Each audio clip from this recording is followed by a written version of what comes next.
Hey, what's in this No drink? cabs to be had out there. I wish I knew how. Your eyes are like stars to right now. break this spell. I'll take your hat. Your hair looks I swell. ought to say no, no, no. Mind if sir. I'm moving closer? At least I'm gonna say that I tried. What's the sense of hurting That's the classic Christmas song, Baby It's Cold Outside. It was written during the Second World War, and it's been a Christmas staple ever since. But some people are now finding offense with some of those lyrics. The song has been characterized as, quote, rapey. Needless to say, there was a balderdized, politically correct version written and recorded with updated lyrics. Here's a sad sample of it. What is this drink? Pomegranate LaCroix. I wish I knew how. Maybe I'll help you to out. break this spell. I don't know what you're talking about. I ought to say no, no, no, You sir. reserve the right to say no. At least I'm gonna say that I tried. You reserve the... Quick, which version is more appealing? That's rhetorical, of course. Joining us now, Vox reporter Emily Crockett, who's written a ton about both versions of the song. Emily, it's great to see you. Great to see you too, Tucker. Now, feminists, maybe unfairly, have had this reputation as humorless scolds, as you Quite know. unfairly, yeah. I'm not sure attacks on this song do much to fight that perception. Sure. So I think your first problem is considering it an attack, right? Mm-hmm. I think it's... Well, you called it rapey. That's not a positive. Wait, did I call it rapey? Well, you said others have called it rapey. Yeah. So what I did in my piece is I did two readings of it, right? So I did the rapey reading and the romantic reading.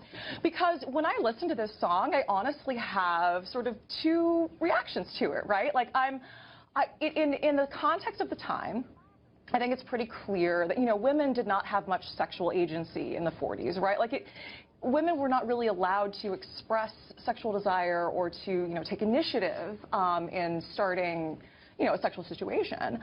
And so they sort of had to play hard to get or had to just allow themselves to be seduced rather than, you know, say, like, this is what I want. And so... But the decision was fundamentally theirs, wouldn't you say? Well, sure. Well... So wouldn't that put them in control? Wouldn't what put them in control? Well, if the decision is yours, you're not a passive victim, you're in the driver's seat. If the question is, do you assent or not, if someone's trying to persuade you, that suggests it's your decision. Well, so that's an interesting way of putting it. Wasn't that true?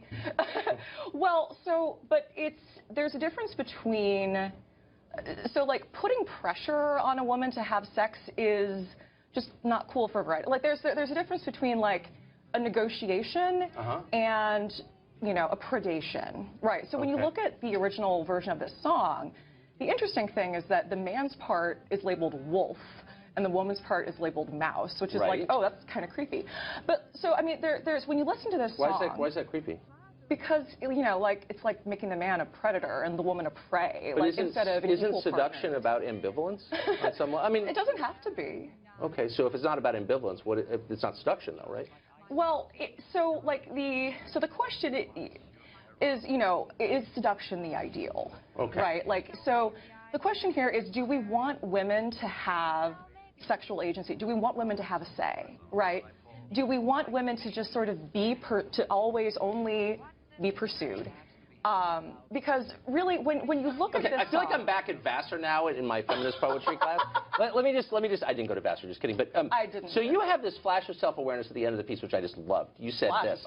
You did. This was the bright part of the piece. I thought at a certain point, spending hundreds of words close reading a Christmas song starts to feel a little silly. Oh, of course. What's the point of yelling at people on the internet about this? Do you wish you'd stop there? No. No. Well, so it is a Vox explainer, right? Because this is a debate on the internet, and people have been hearing about it and reading about it. Right. And the reason I wrote the piece is that people might be curious why this is a debate.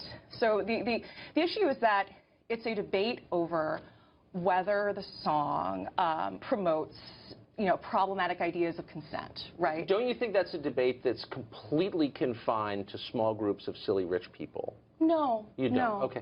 So here's my question. I mean, I want to take this seriously, and I feel there are threats to women's, as you put, agency and rights, and one of them is female genital mutilation, which is really common in the United States among immigrants and refugees. Yeah. Really common. Yeah, but hundreds that's of thousands of people at risk for that. I never hear Sure. feminists mention it at all. I hear feminists mention it a lot. You do? Really? Yeah. I've never seen a Yeah, Vox but also piece like on it. that is a just totally, you know, that is a distraction from the issue. Like, just because there are worse things, we can't care about. But that's rape. like the worst thing I can imagine. I don't know. This is Do a you- Christmas song that's like, yeah, okay, maybe it was written 70 years ago. So here's the thing: culture matters, right? Like what we listen to, and I know conservatives feel this way too about culture, right? Like we worry about the signals we're sending our kids.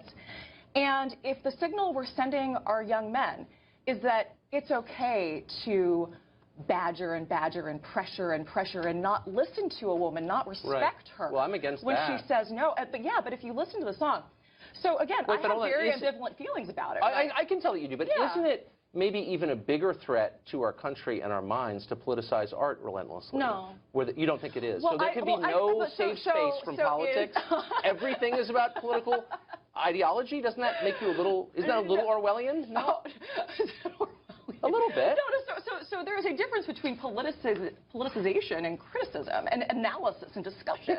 We should be able to analyze and discuss our culture without being accused of being PC police, right? That's silly. Unless, of course, we are PC police, But in which we're case, not. I think it's fair. Anytime Okay. we criticize something. Unfortunately, we're out of time. Emily, it was Well, great to see you. it was You've great to see you, transported me too. back to college. I think I got a B in that course. Hope I got a higher grade tonight. Thank you.